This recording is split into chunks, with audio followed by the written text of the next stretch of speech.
আমরা বলেছি ধর্ম যার যার, নিরাপত্তা পাবার অধিকার সবার। এই আমার সনাতন ধর্মী মা বোনেরা বসে আছে, ভাই বোনরা বসে আছে, তাদের মুখের হাসি দেখে বোঝা যায় তারা বিএনপির হাতে নিরাপদ।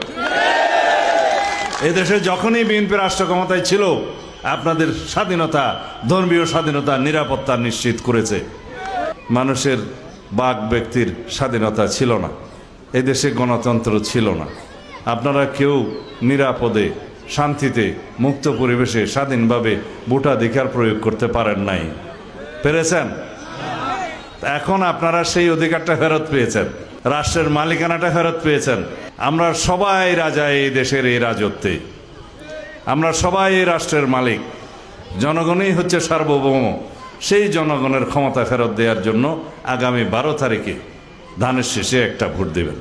কারণ এই দেশের গণতন্ত্র, এদেশের জনগণ, এদেশের স্বাধীনতা একমাত্র জাতীয়তাবাদী দলের হাতে, বিএনপির হাতেই সুরক্ষিত।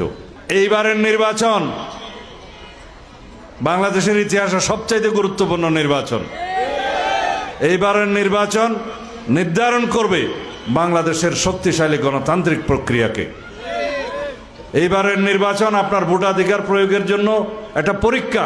স্বাধীনভাবে, মুক্ত পরিবেশে আপনি আপনার ভোট প্রয়োগ করবেন, আপনার প্রার্থীকে, পছন্দ মতো প্রার্থীকে আপনি নির্বাচিত করবেন এবং গণতন্ত্রের স্বাদ ভোগ করবেন।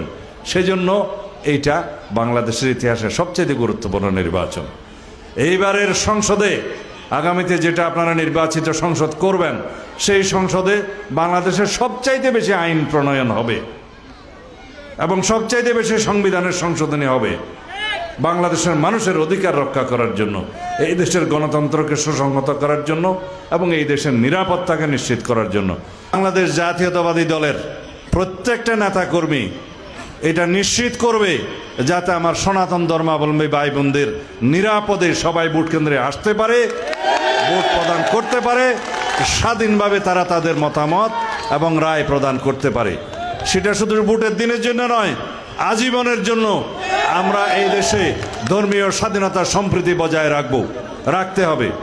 আপনাদের মুখের হাসি দেখেই বোঝা যায় যে আপনারা সেটা বিশ্বাস করেন।